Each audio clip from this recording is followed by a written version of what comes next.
Welcome back to Conscious Not Crazy. I'm Kori, your host, and I'm so grateful to be back here. It's a gorgeous day in Kansas City today, especially for February. Again, I'm not sure when this will come out, but to have 70 or 60 degrees in February is amazing.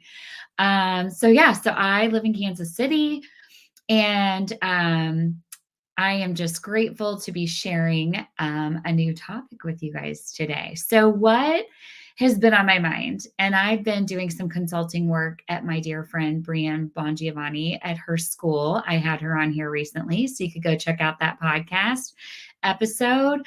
Bambini Creativity. It's a small private school in Martin City, and I've been doing some consulting there, and it's been great. I like to go in and support the teachers and the staff and work with the kids. The kids are always the best part. But one of the things that I've mentioned in some of the other podcast episodes is positive intent. And for those of you that aren't quite sure what I mean when I say positive intent, it's basically assuming the best in every situation. So let's just say, and I've used this example before, a car cuts you off in traffic. You can immediately react, get mad, let it impact your mood. And then what you're doing is you're giving another person or something outside of you control of your emotion, right?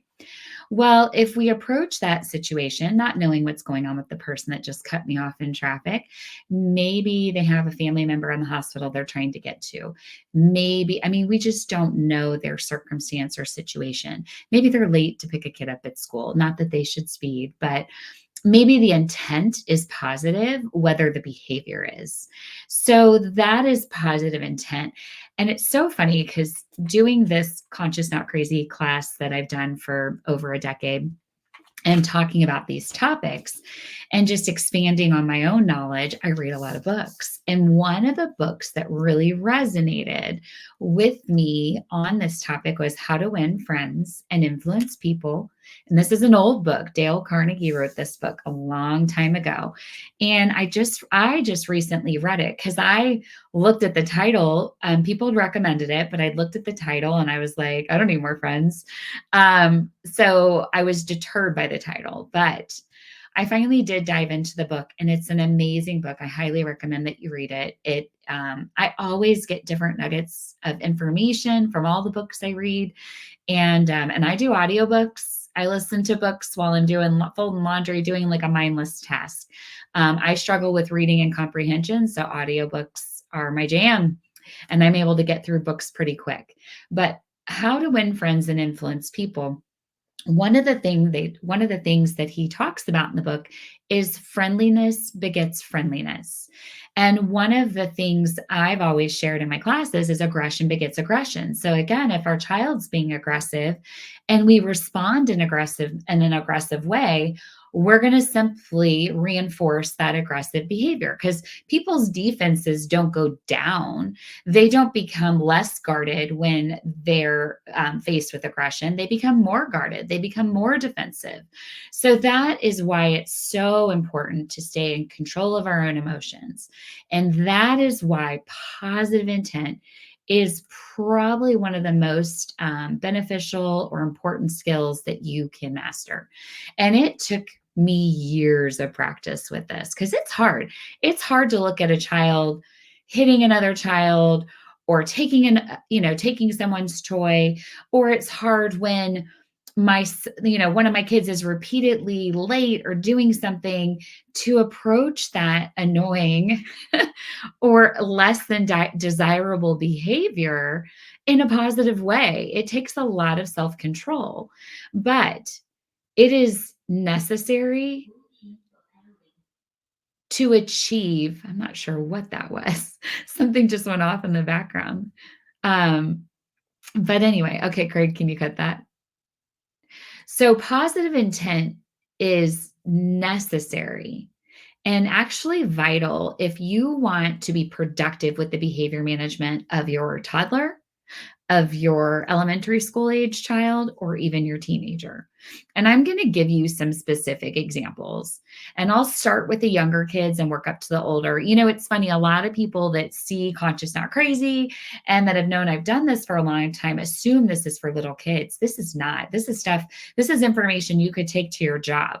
You can use positive intent with your spouse. You can use positive intent with your significant other or your coworker or your boss. And we'll talk about that. But it deserves a podcast all on its own because it's such an important aspect of behavior management and of modeling, coaching, and teaching kids a missing skill. Because if we utilize positive intent, we are approaching the situation without judgment and we are putting the person's defenses down. So now we can gather more information instead of relying on assumptions, because we all have CD-ROMs in our own head based on our own upbringing and life experience, right? That taints our perspective, because perspective's everything. The same thing could happen or occur in front of me, and it can occur, a behavior could happen in front of me, and it could happen in front of you, and our interpretation, our perspective might be totally different. And so approaching it with positive intent takes my judgment out of it, so I can be much more effective in coaching and directing my child on how to solve their problem.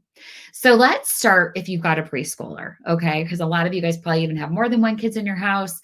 And let's say you have a preschooler that just built this really cool Lego structure, okay? They've worked for a really long time and they have this awesome structure, and baby brother comes over and whacks it and knocks it down. And I say baby brother, like a toddler comes over and whacks it down, because maybe one kid's 5 and one kid's 2. Let's just go with that.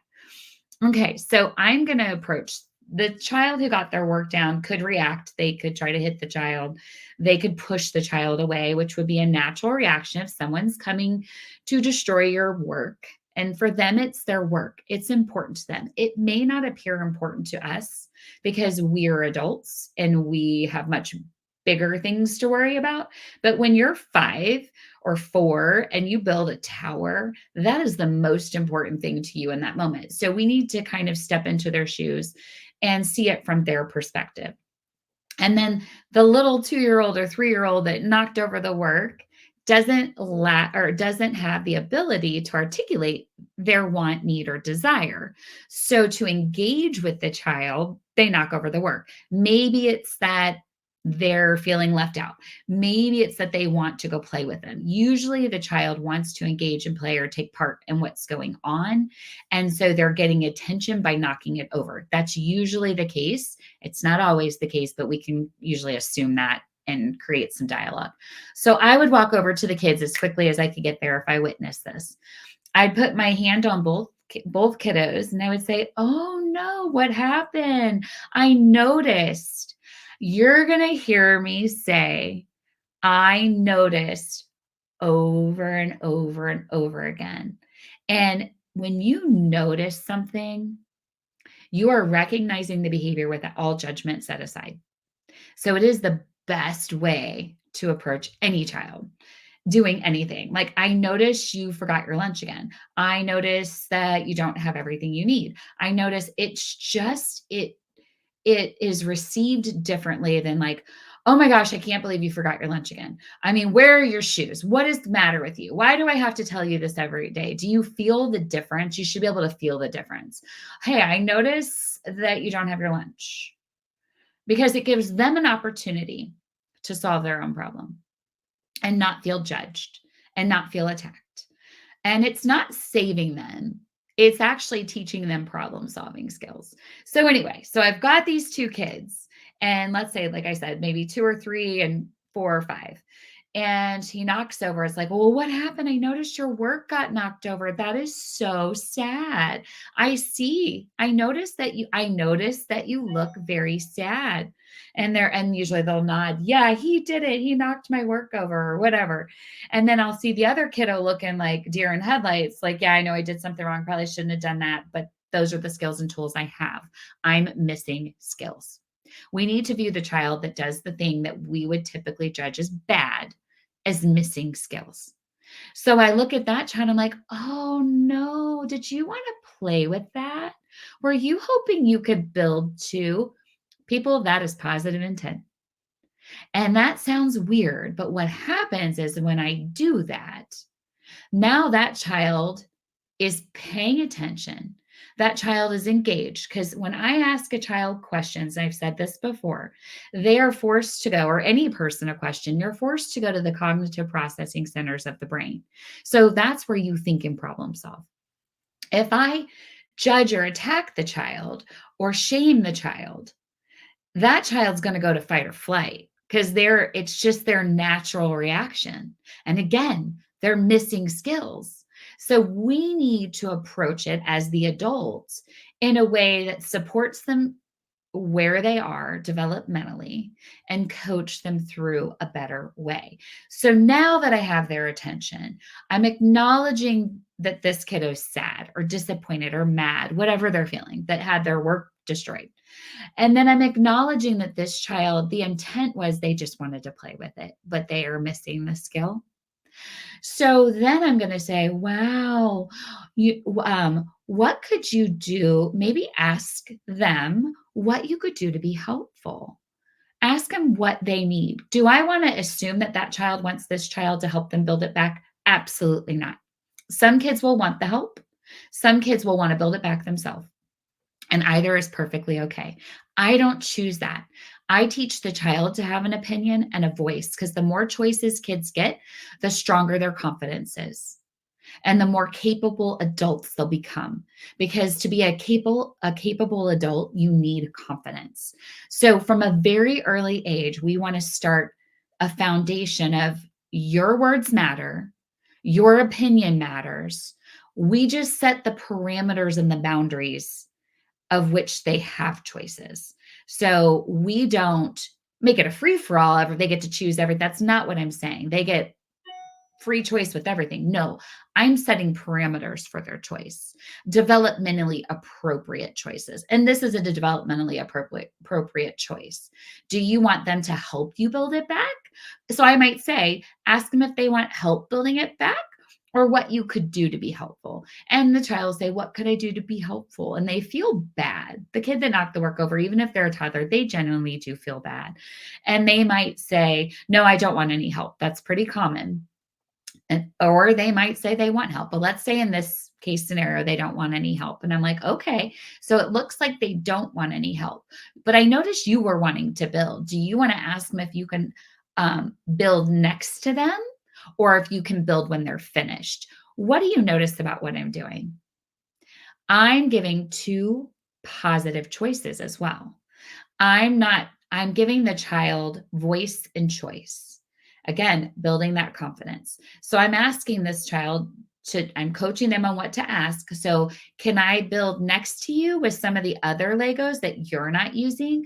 Or can I use it when you're finished? Because they may not, and I'll say, I know they're wondering if they can build next to you.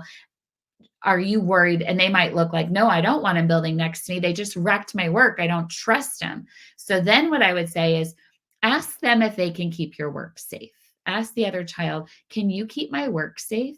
And that child's most likely going to say yes, because they're motivated. They want to build next to them.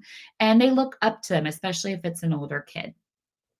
So they're going to say, yeah, okay. So which Legos? Then I'm going to go to the kid that was using the material first. I am a firm believer we don't force kids to share. We don't. That's not a real world thing. If you're working on a project at your job and somebody comes in and needs something you're working with to do this big presentation, you shouldn't necessarily have to share that with them. You can use it when I'm finished, or you can go find another one. I don't know. But like, you can't just forcing kids to share is not I don't think appropriate. So you can give them a voice and give them the words to ask if the other child will share. But I just don't think forcing kids to share is the right route to go. So in this case, the kiddo might say, well, I'm not using these Legos. Okay, it looks like, would you like to use these Legos to build here or here? And I might give them two choices, especially if they're little. and they'll say here, and they feel super confident and they sit down and build, and now we know the work's going to be safe. So just imagine if I had walked up to that same scenario, I was like, oh, stop, what are you doing? Why would you do that? The tone's totally different. I've lost all control of the situation. The child feels attacked. The child feels shame. The child's going to fight or flight. No learning has occurred. I'm I'm making one child the victim and kind of one child I don't like the word bully, but we'll say the one kid the bad kid, one kid the good kid, and that's not what we want to do. We are all we are all going to make oops, sorry. We are all going to make mistakes. I talk with my hands, guys. We are all going to make mistakes. And so we want to honor those mistakes and coach kids on how not to make those same mistakes. Now, a child that age is probably going to knock somebody's work over again. And this is going to take a lot of repetition because it takes time to learn these new skills. So let's fast forward. Let's use this scenario. I used one for adults, like somebody cutting you off in traffic. I've used this one before too, like you show up late to work and you say, hey, I noticed you were late today. What is everything okay? That would be approaching that with positive intent as opposed to, why are you late? What's going on? And just attacking the person. Again, if you ask them, why is because if it's an unusual thing for them to be late, approach it with positive intent, you're going to get the truth. That's the other thing. Kids are going to be more inclined to give you the truth when you approach them with positive intent because they don't feel shame and judge. Nobody wants to feel shame and judged. Feeling judged is just not a good feeling, you guys. So let's say we have a teenager and let's say they call somebody a name. Actually, I mean, my kids, yeah. I mean, they've called me names for sure. I was called a butthead once in the Target checkout. But if my teenager says something or lashes out or is like, I hate you, again, I can take it personal, but why? Notice it for what it is. It's a symptom of something else. They're mad. You took their phone. You told them they couldn't go to the party. You're setting boundaries. That's your job as a parent. We are not their friends. So I've told my kid no to something and my kid's pissed off.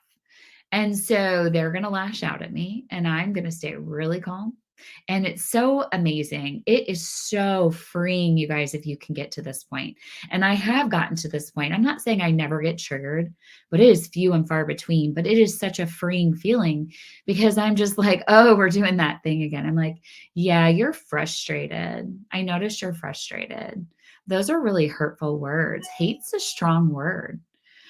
So I might say something like that. And then usually if a kid's in fight or flight or they're really mad, I'm going to walk away. I'm going to give them a minute.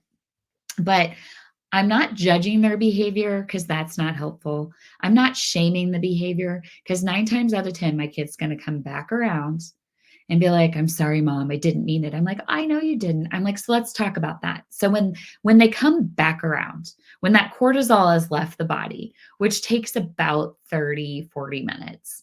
So when that cortisol is out of the body now, and I take that back, it might be 20 minutes. I forget the time, but the cortisol needs time. The bottom line is cortisol needs time to come out of the body. And once that's gone and they're able to get back to the thinking part of their brain, because when they're calling you names and yelling at you and saying, I hate you, they're in fight or flight, right? And that's because you're setting boundaries and that's your job as a parent. So don't stop doing it. It is not about pleasing them. It's about, and actually boundaries feel safe. Boundaries feel safe to kids. They will never tell you that, but I can assure you it makes them feel safe. It makes them feel loved. It's the most loving thing you can do. But when they come back around, so they've said the hurtful things and now they're coming back around and they're remorseful. I'm like, yeah, I'm like that. I'm like, I love you. I love you no matter what. You could say anything to me. Now let's talk about this. You were frustrated. You didn't like that. But why did I have to take your phone? Why did I have to take it? Tell me about that. And then this is when we can hold them accountable. And I usually just ask lots of questions. Again, cognitive processing center, that's where I want them to stay. So why did I take your phone? And then they tell you why you took their phone. And maybe it's because they didn't get off of it at the time or bring it to you at the time. Like my son has to bring me his phone every night at 10 during the week. And if he doesn't, then he's potentially going to lose his phone, right? So that's the consequence for his choice. And I remind him of that. And I shouldn't have to remind him every night, don't forget, it's 10 o'clock, bring me your phone. I'm like, you need to be responsible. I mean, he's going to be driving soon. He wants to get behind the wheel of a car and do very adult things that require a lot of decision making and a lot of grown up decision making things, um, but a lot of responsibility. That's a huge responsibility to get behind a car. And if you make a mistake behind a car, it could have serious consequences. So, what I tell my kids is, and what I tell him is, if you want to have that responsibility, you've got to show up in these other areas. A friend of mine just told me, and I love this. I was at the gym training a client, and this other gentleman that trains with another trainer, because I'm a trainer at a gym too. I'm all about healthy mind and body, guys. But he said he requires 3 things from his kids. And I loved this. And I'm taking this from him because I loved it. He says, I need you to do I need you to do what you say you're going to do. I need you to do it consistently. And I need to see you. Because if I can't see you, and this applies more to teenagers, if I can't see you, I don't trust you. Meaning if you're always being sneaky, hiding, or, I need visibility, I need consistency, and I need you to follow through on your word. That's what that says to me. So if my son wants to get a car and have these big responsibilities, I'm like, you need to show up consistently with these little responsibilities, like getting to bed at a decent time on a school night, bringing me your phone at 10 p.m., getting up for school by yourself without me having to come down to wake you up. So those are some very basic things. So if you feel like you're in this constant, like, oh, they just can't ever get it together, and you have a choice as a parent. You're not a victim either. So don't be a victim. Set some clear boundaries and give them a motivator. Maybe the motivators that they want a car. Maybe the motivators that they have a party they want to go to. Well, I need to know you're going to make good choices and be responsible at that party. So the way you show me that is to prove responsibility right now with these little things, because I need to see consistent responsibility. Are they going to make mistakes? Yes, I'm an adult and I make mistakes. We just don't want to consistently make the same mistakes. That's when there's a problem. And that's when we need to kind of reevaluate. So I tell my kids, because they'll, a lot of times they'll be remorseful. I think I talked about this. My kids are like, I'm sorry. I wish I could undo it. And I'm like, no, mistakes happen. Move on. Don't get stuck in that yuck. Move forward. What do we do about it now? Learn from it. The biggest teacher in life is failure. And too often in our society today, kids are so afraid of failure. They've been so conditioned they haven't been given opportunities to fail. And so it's happening. As parents, it's your job. As parents, it's your job to let your kids fall flat on their face in a safe environment. And if you don't, you're doing them a disjustice. And I say this because I mean it. You're setting them up to reach a difficult situation. Maybe they go start a job and they get this hint of this feeling of, I don't know if I can do this. I'm feeling overwhelmed, and they bail. You don't want your kid doing that. You want them to face discomfort and push through it. But if we don't ever let them fail so they can learn from what it feels like to fail and come back, they need that. But if we don't give them that opportunity, they're going to really struggle. And in my opinion, society as a whole and parents as a whole nowadays don't give their kids enough opportunities for failure. We take them their lunch when they forget it. We wait for them for forever in the car. I don't know if any of you guys have teenagers that play sports, but I go to pick my kids up at practice and I'm like, oh no, we're not doing this. I'm not sitting in the car and wasting 45 minutes of my time waiting on you. I said, so if you're going to consistently come out late, I'm just going to come at this time because my time matters. And when you disregard my time, that's not cool. That's like telling me you don't care. I don't matter. And I do. So I am very I want to hold my kids accountable. I want to give them choices. So I can come at this time, but I need to see you. If you're not here, this is when I'm coming going forward. That's a boundary. That's me giving them a choice, setting the boundary, telling them what I'm willing to do and what I'm not willing to do. And that is super important, but approaching it in a positive way. Like, you're not a bad kid. You guys, maybe you're talking to a group of kids. You're not bad kids. You made a poor choice, a poor decision. A decision doesn't define your identity. And that is big. A decision does not define your identity. It's something we learn from and something we reflect on, and we talk through it with them on how we can do it different next time. And again, this book is awesome because it just talks about really genuinely understanding people and valuing what they have to say, listening to them, listen to your kids, ask them questions. I ask my kids questions all the time, and they will give you information. And especially when we get into these teenage years where we know they're maybe experimenting with drinking and who knows what else, guys. I just ask them, I'm like, well, what happens if you drink? You know, and maybe you're playing sports. Do you think that's going to help you become a better athlete, or it's going to maybe not make you feel awesome at practice the next day? I get that you're going to try things. I get that you're going to do things. But let's think about the repercussions and the consequences that go along with that. And that's the connection we need to make so they can make those choices for themselves. And they're going to make bad ones. So when they make those bad ones, we don't want to shame and judge them. We want to be there for them to coach them through it. And I tell my kids, I'm like, you get in a bad situation, you call me. We will discuss it later. But don't make a bad situation worse out of fear of my reaction to it, because I love you and I'm here as your parent to guide and support you through it. That is my job. And there's nothing you could do, there's nothing you could say that would not make me love you. So, positive intent, assuming the best in every situation. The other thing that does for us is when whatever you focus on, you get more of, right? So if we're constantly nagging and picking at all the things we don't like about our kids or the behaviors, like you're always this, we're starting to, what we're doing is we're building a narrative in their minds where maybe they identify as, I'm just always late.